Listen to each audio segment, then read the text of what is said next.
Hey, stop, tu roules sur le boulevard BD, cet album est fait pour toi. Mafalda, mon héroïne. Mafalda psychanalyse le monde. Ça fait 60 ans que Mafalda psychanalyse le monde. Pour cet anniversaire, ce n'est pourtant pas sous les crayons de Kino qu'elle le fait, mais sous celui d'un collectif d'autrices à l'occasion de la parution d'un album événement. Figure de la bande dessinée argentine entre 64 et 73, la fillette observe le monde du haut de son jeune âge.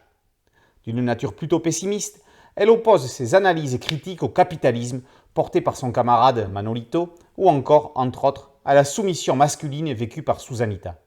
Il y a aussi Felipe, le voisin rêveur et angoissé, Miguelito, anarchiste mussolinien, et Guille, le petit frère, sans oublier les parents de Mafalda, argentins de classe moyenne.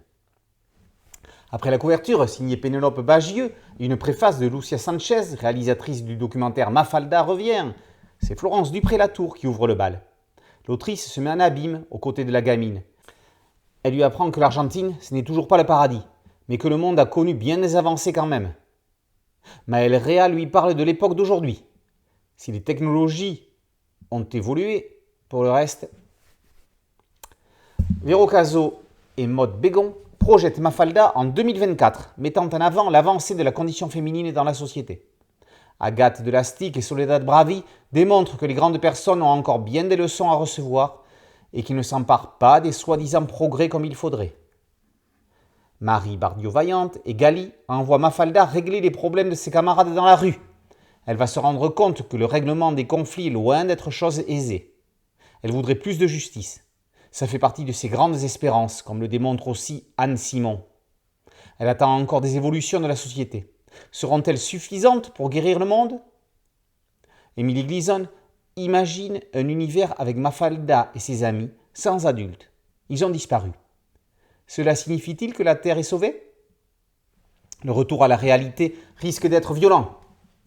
Haute Picot dessine une Mafalda adulte dans le monde d'aujourd'hui. Alors, est-elle devenue une vieille aigrie ou a-t-elle gardé son recul sur la société ? Florence Estac conclut l'ouvrage avec 2 illustrations. Kino nous a quittés en 2000. Mafalda lui a survécu. Ceci n'est pas une reprise, mais bel et bien un hommage à ce personnage mythique dont certaines réflexions n'ont malheureusement pas pris une ride. Les autrices de cet album démontrent avec subtilité et réalisme que Mafalda pourrait poursuivre ses constatations aujourd'hui sans dénoter. Mafalda, mon héroïne, par Sestac, Réa, Gleason, Simon, Picot, Bégon, Caso, Bravi, Delastic, Gali, Bardio-Vaillante, Dupré-Latour, Bagieux et Sanchez, est paru aux éditions Glénat.